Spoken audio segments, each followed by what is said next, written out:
desde o registro dos candidatos, conforme eu falei, né? Para que um cidadão ele se coloque, né, como alguém, né, que vai pleitear um cargo político, existe todo um trâmite, existe todo um processo burocrático, jurídico, e essa lei ela vai indicar como esse processo ele deve ser feito dentro da legalidade.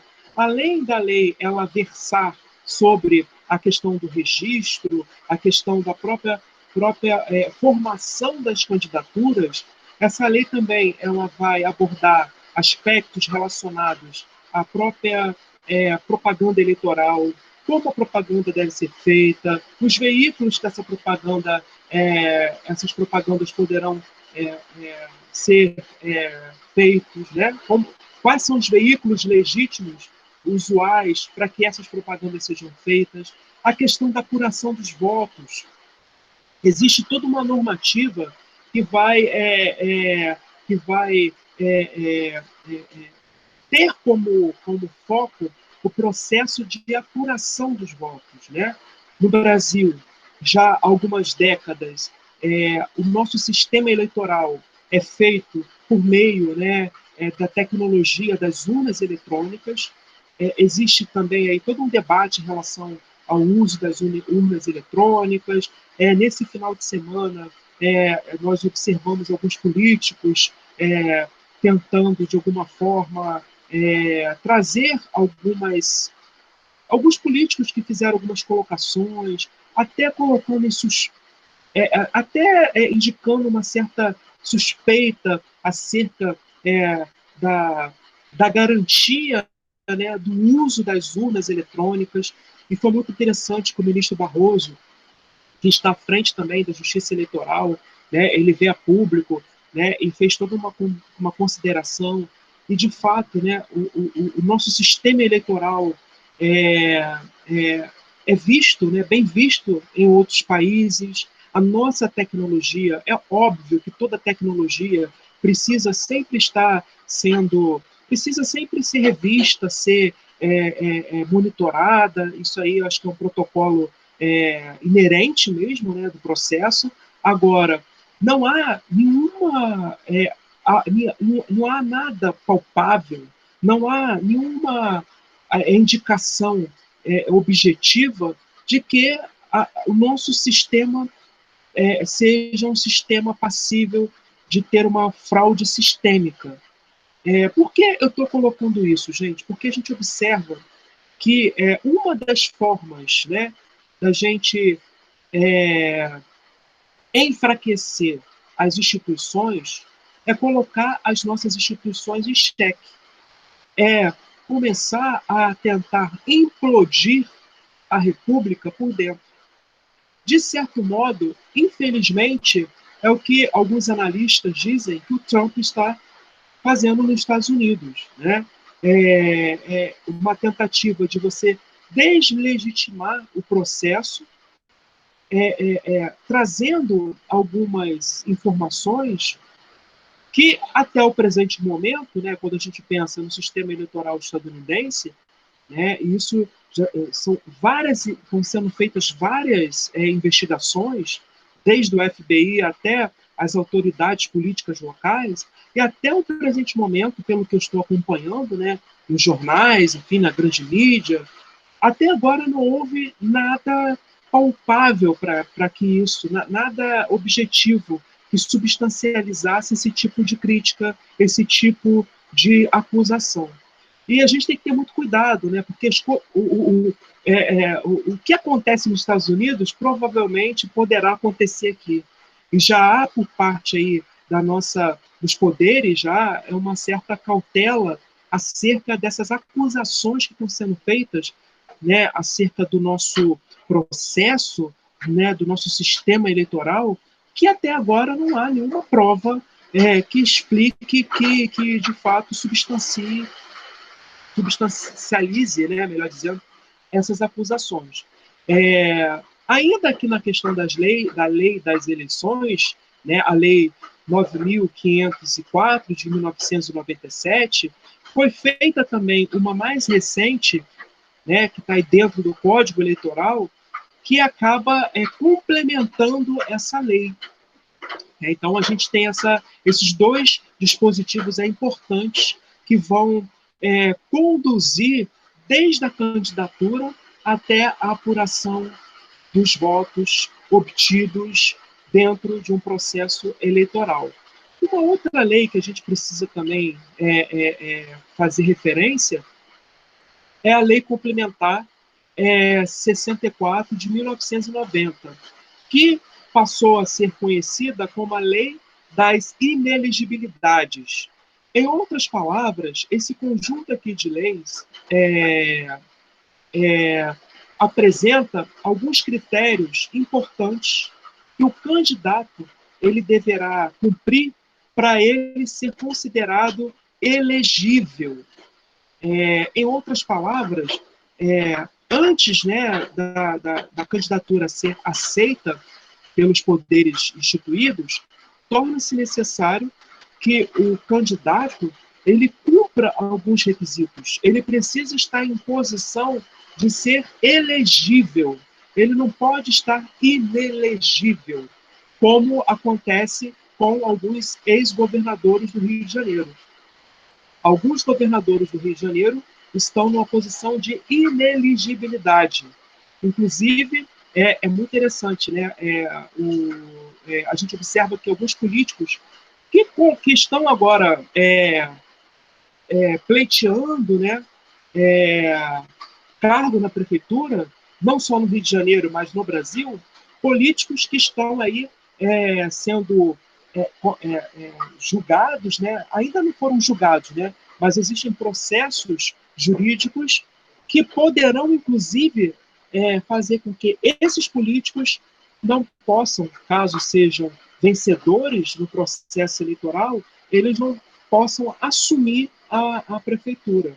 Então, é uma questão que a gente precisa ficar de olho aí, nesses processos que estão em curso, né? Além da Lei 9.504, a Lei Complementar 64, há também uma lei que é muito importante, falarei mais dela em particular, que é a Lei 9.096 de 1995. Essa lei, gente, é a lei que regula a formação, a constituição, o desenvolvimento dos partidos políticos. Se alguém achar interessante, né, se alguém quiser aprofundar nessa discussão, depois eu posso até veicular no Classroom essa lei. Né? Enfim, lá consta os objetivos que um partido político, os objetivos que esse partido deverá ter, consta como ele deve funcionar, a questão mesmo da contabilidade, como deve ser feita a contabilidade, o repasse, as finanças desse partido, do partido, enfim, nessa lei nós vamos observar várias normativas que vão conduzir, que vão nortear as instâncias partidárias no Brasil. E falando ainda em partido, um ponto que é fundamental a gente destacar, que na democracia representativa, né, na democracia que nós temos, né, quando você tem um povo que escolhe os seus representantes, nesse formato de democracia, os partidos têm um lugar de destaque. Aliás, não tem como a gente fazer uma democracia representativa sem os partidos políticos. Eu me lembro que no semestre passado um aluno fez uma questão muito interessante, né? Ele disse o seguinte: professor, mas será que não seria interessante, né? A gente vota no candidato, ouve o seu candidato sem existência do partido. E eu coloquei o seguinte: olha, por mais que a gente tenha críticas a fazer a alguns partidos, por mais que de fato algumas pessoas estejam aí desacreditadas acerca desses grupos políticos, mas a condição básica, a condição necessária para a existência das democracias representativas é a formação dos partidos. Não tem como, num processo desse, né, de uma democracia representativa, com essa complexidade que envolve a democracia representativa, se não ocorresse, se não existissem os partidos políticos, né?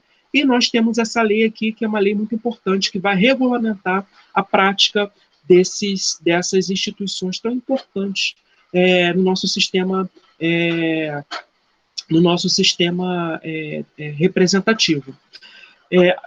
Falando em partidos políticos, né, vocês vão observar aqui no Brasil, aqui, ó, até trouxe alguns logos, né? Esses são os dos partidos que eu destaquei para vocês, né? Aliás, aqui são 32 partidos. Depois eu vou falar rapidinho sobre os partidos políticos, mas o nosso sistema partidário compreende todas essas legendas aqui que vocês conhecem, né? Dando continuidade, gente, um ponto que também é importante a gente colocar, é uma dúvida que alguns têm, com relação à categorização o significado dessas categorias aqui, que às vezes a gente acaba confundindo, né?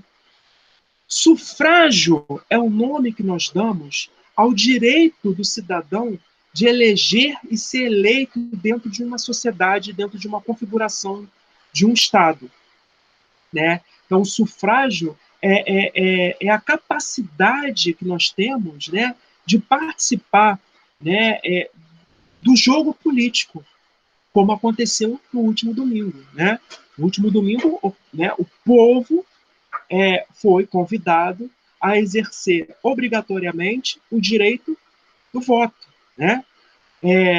E o nome desse fenômeno, né, esse fenômeno nós denominamos como sufrágio, o direito de eleger e ser eleito dentro de uma democracia representativa.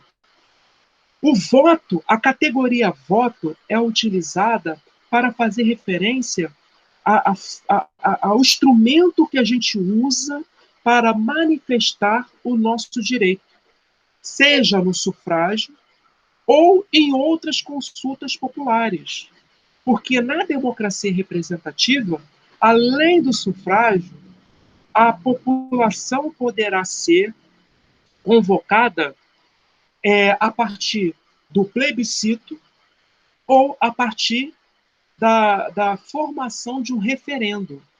E tanto no sufrágio, como no voto, como no plebiscito e também no referendo, a gente vai materializar, a gente vai manifestar o nosso ponto de vista, a nossa vontade por meio do voto. Voto é o instrumento usado dentro desse processo mais amplo, que nós denominamos como sufrágio, um processo que nós elegemos e, na condição de elegibilidade, a gente também pode colocar a nossa candidatura. E o escrutínio, gente, seria a contagem dos votos, né, decorrentes, né, nesse processo aí do sufrágio. Então, sufrágio é o direito que nós temos de eleger e de ser eleito. Voto é o instrumento que a gente usa não somente para o sufrágio, mas também a gente vota nos plebiscitos e a gente também vota nos referendos. E o escrutínio seria aí o mecanismo que é utilizado na contagem desses votos no bojo de um processo eleitoral. Além disso, gente, no nosso direito eleitoral, há algumas orientações acerca aí da capacidade eleitoral ativa. Alistamento e voto obrigatórios no Brasil são para cidadãos e cidadãs acima de 18 anos e menores de 70 anos. Facultativos, pessoas que são analfabetas, maiores de 70 anos, não precisam obrigatoriamente votar. E pessoas entre 16 e 18 anos também têm um voto facultativo. Quem não vota? Estrangeiros e indivíduos que estão, né, numa condição de prestando serviços militares, né? São algumas condições aí para a gente colocar. Eu falei anteriormente sobre outros dispositivos que ocorrem na democracia representativa. Por meio do voto, né, como eu acabei de colocar, a gente elege os nossos candidatos, que vão compor os poderes nas suas três instâncias, instância municipal, estadual e federal, mas também a gente vota em plebiscitos e referendos.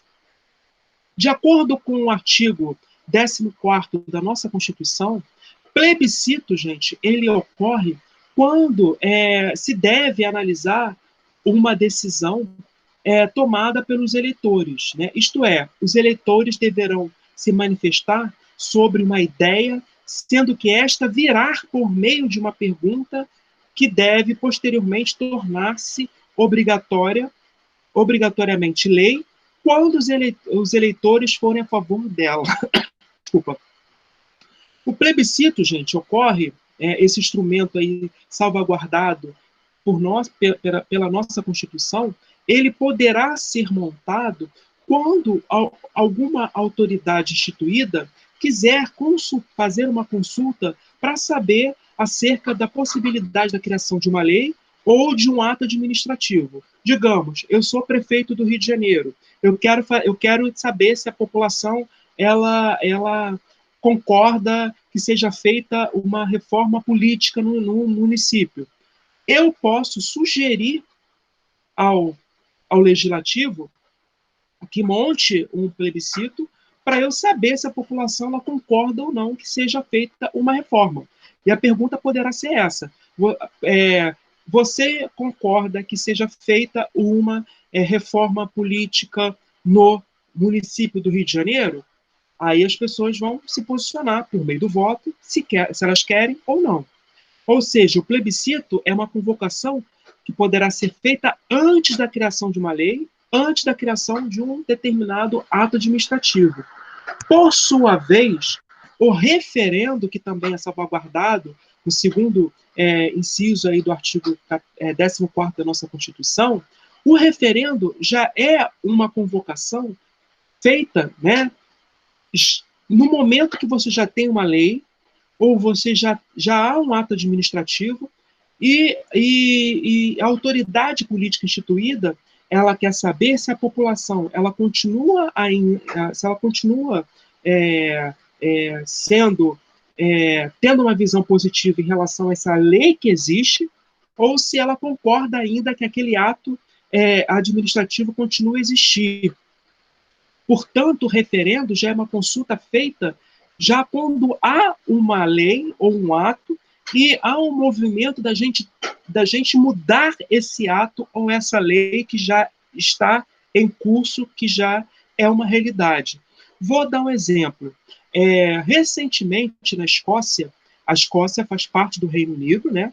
Embora seja uma região que tenha algumas características, né, específicas, há uma autonomia política, mas a Escócia faz parte do Reino Unido, né, como a Inglaterra, enfim. E foi feito um referendo na Escócia para saber se os escoceses queriam continuar ainda dentro do Reino Unido. E a pergunta foi essa: você concorda que a Escócia continue no Reino Unido, integrando o Reino Unido? Sim ou não? E os escoceses escolheram que concordavam, eles queriam que a Escócia continuasse dentro do Reino Unido. E foi algo assim que chamou muita atenção, porque os políticos que propuseram esse referendo, eles tinham uma certa impressão que os escoceses queriam a ruptura total. E eles queriam justamente ter esse respaldo da população. Só que as urnas mostraram outra coisa. E aí esses políticos ficaram numa sinuca de bico, porque não tinha como eles chegarem, colocar, né, continuar numa defesa se a população ela não queria aquilo. Por isso, gente, que o referendo e o plebiscito, embora sejam instrumentos que são legítimos e poderiam ser muito mais utilizados no Brasil, no mundo, eles não são utilizados, por quê? Porque vai que a população ela tem uma visão diferente. Será que o político ele vai manter o desejo da população? Será que ele vai tentar ir para o outro caminho? Aí é uma questão política, né, que ele vai ter que assumir. Justamente por conta disso também, nem sempre são instrumentos, são dispositivos que são utilizados, que são acionados, né? Além do plebiscito, do referendo, a iniciativa popular também. Esse dispositivo é salvaguardado nesse artigo que eu acabei de colocar, no inciso 3º. Nós também podemos interferir diretamente na política, né, propondo projetos de lei. Eu posso, enquanto cidadão, né, pegar assinaturas, né, com outros compatriotas sobre algum projeto de lei que seja importante para que seja colocado no Congresso, para que o Congresso possa apreciar. Enfim, por iniciativa popular, a gente pode mandar algumas pautas para o Congresso e o Congresso vai ter que avaliar diante dessa movimentação do povo, né? Enfim, eu só estou mostrando para vocês algumas ferramentas que a gente tem na nossa democracia, que ferramentas que às vezes não são tão colocadas, não são tão publicizadas e que fazem parte, que constituem as democracias representativas. Para finalizar, galera, eu sei que a gente já está quase aqui no laço, mas eu peço rapidinho a paciência de vocês, trazendo aqui alguns dados mais objetivos acerca das nossas casas, né? Até onde eu apurei, isso foi no semestre passado, no Brasil nós temos 32 partidos políticos. Pasmem, galera, pasmem. Além desses 32 partidos, que são esses aqui, que vocês bem conhecem, tramita no Tribunal Superior Eleitoral mais 75 propostas de outros partidos. Inclusive, o nosso presidente, né, o Jair Bolsonaro, no ano passado ele queria criar um outro partido. Só que ele viu que o negócio é complicado, né? Eu até trouxe aqui, depois vocês podem ler, as fases, né, que tem que percorrer quando a gente tem essa proposta de abrir um partido. Existem 5 etapas, gente. O negócio é muito bem estruturado, né? Tem a questão do registro, né, que você tem que fazer o registro civil, né? O partido ele tem que estar em concordância com o Código Civil, com a Lei de Registros Públicos, com a Lei dos Partidos Políticos, a Resolução de 23.571 de 2018, enfim, não basta só ter a vontade, tem que ter todo um protocolo, toda uma justificativa. E esse processo, gente, é um processo que dura anos, não é um processo feito para sair para ontem. Tanto que Jair Bolsonaro, que se elegeu pelo PSL, hoje ele encontra-se sem partido, ele ainda está avaliando se vale a pena se associar a um outro partido, até porque agora ele está junto com o Centrão, né? Jair Bolsonaro e Centrão junto e misturado, né, contrariando toda a retórica, né, que foi colocada em 2018, né, enfim, para a governabilidade, para manter a governabilidade, ele está se associando a esse grupo de partidos aí do Centrão, e aí a gente não sabe se ele vai abrir realmente a aliança, que era um partido mais de direita, ou se ele vai se associar e integrar um desses partidos, é uma coisa que está em aberto, né? Mas, enfim, nós temos 32 partidos e ainda tem 75 que estão tramitando aí no Congresso. No Congresso não, desculpa, gente. No Tribunal Superior Eleitoral. O poder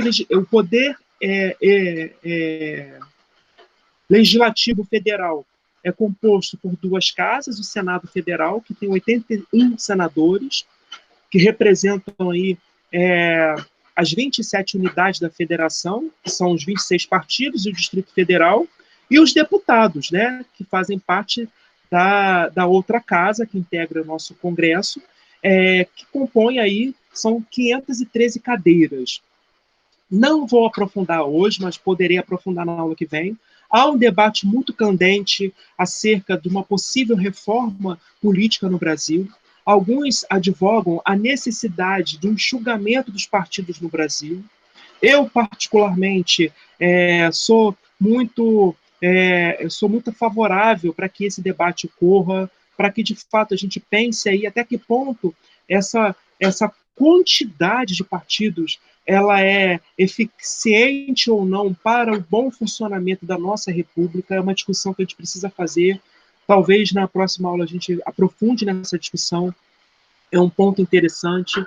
Quando a gente fala sobre os partidos políticos, galera, é uma outra dúvida, e eu quero aprofundar isso com vocês, talvez mais na aula que vem. Quando a gente fala em esquerda e direita, né, essas terminologias, elas começaram a ser colocadas, e às vezes não com tanta propriedade na mídia e na política de um modo geral, mas primeiro que a categoria esquerda e direita são categorias que foram forjadas no âmbito da Revolução Francesa. E de lá para cá, gente, muita coisa mudou acerca disso. É difícil a gente falar em esquerda e em direita no singular. Alguns partidos, eles se constituem mais à direita, depois eles acabam indo para o centro. Alguns partidos que são mais de esquerda acabam também fazendo esse trânsito. Alguns políticos que às vezes se elegem, gente, tendo uma vocação mais à direita, esses políticos acabam, até pelo próprio jogo político, se associando com outras frentes mais à direita. Enfim, então é muito difícil a gente qualificar, é muito difícil a gente pensar que essas categorias elas são fixas e que os políticos eles vão ser fixos a essas categorias. Eu vou aprofundar isso na aula que vem, mas só para deixar aqui uma reflexão, eu vou pegar 2 governos que nós tivemos e vou mostrar para vocês que a gente tem que ter muita sagacidade e muito distanciamento para avaliar essas questões, né? Sem entrar em paixões viscerais e defesas engajadas, né? Mas, por exemplo, o governo do Lula veio do PT. Mas se a gente pensar, né? Lula do PT, então, um partido mais de esquerda, né? Só que o governo que o Lula fez não foi um governo de esquerda, foi um governo de centro-esquerda. E a gente pode dizer, inclusive, que o governo da Dilma foi um governo de centro. Porque, embora o Lula e a Dilma sejam do PT, mas no jogo político eles foram fazendo algumas alianças com outros partidos, por exemplo, com o MDB. E, de uma perspectiva de esquerda, o governo veio para cá, ó. Tanto que o governo da Dilma estava aqui, ó. Por isso que ela perdeu vários aliados de esquerda, né? O PSOL se fortaleceu nessa época. Que, na verdade, foram os dissidentes do PT que estavam inconformados com os rumos da política à época. Da mesma forma, gente, o Jair Bolsonaro, presidente atual, ele foi eleito aqui, ó, como direita, né? PSL, que foi um partido aí que teve um boom na onda do bolsonarismo, né? Era aqui, ó, eu não vou fazer parte da política velha, era o discurso dele, né? Era a retórica dele. Como Lula tinha a retórica, né? Eu sou de esquerda, né? Mas fez alguns pactos com o mercado financeiro. Da mesma forma que Jair Bolsonaro, eu sou extrema-direita, os valores da família, religião, porque o grupo que dá alicerce a ele é os olavistas, os militares, que já estão meio que debandando, né? Evangélicos, né, de algumas matrizes, não todos, mas alguns evangélicos, enfim, tem um grupo ali da sustentação. Só que, gradativamente, o presidente ele começou a se associar com partidos do centro. Inclusive, galera, partidos que fizeram compor base com o PT. Só para fechar, partidos que hoje o Bolsonaro tem aliança, que alguns partidos que fizeram parte da aliança com o PT. E às vezes a gente fica numa briga retórica, às vezes, né? Entre o ideal do aquilo que eles falam e que acontece no jogo político, nem sempre há uma conexão, gente. Mostrei 2 questões para vocês. Um político que estava na esquerda, que foi migrando para o centro, e o governo da Dilma, então, foi mais centro ainda, né? Quando ela bota, por exemplo, o Levi como ministro da Economia, que é um cara neoliberal, ela está centro, quase centro-direita.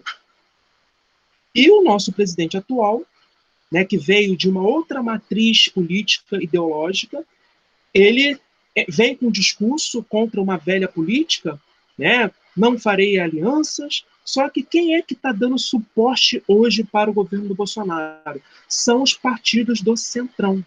São os partidos que também ajudaram na coligação do governo da Dilma, são partidos que também estavam na base dos governos do Lula, são partidos também, alguns deles, que deram sustentáculo para o governo, os dois governos do FHC. Robson, isso é erro? Isso é ilegal? Não, gente, não é ilegal.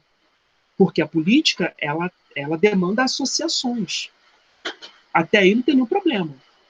Isso faz parte do jogo político. Ok, galera? Eu vou aprofundar isso na semana que vem.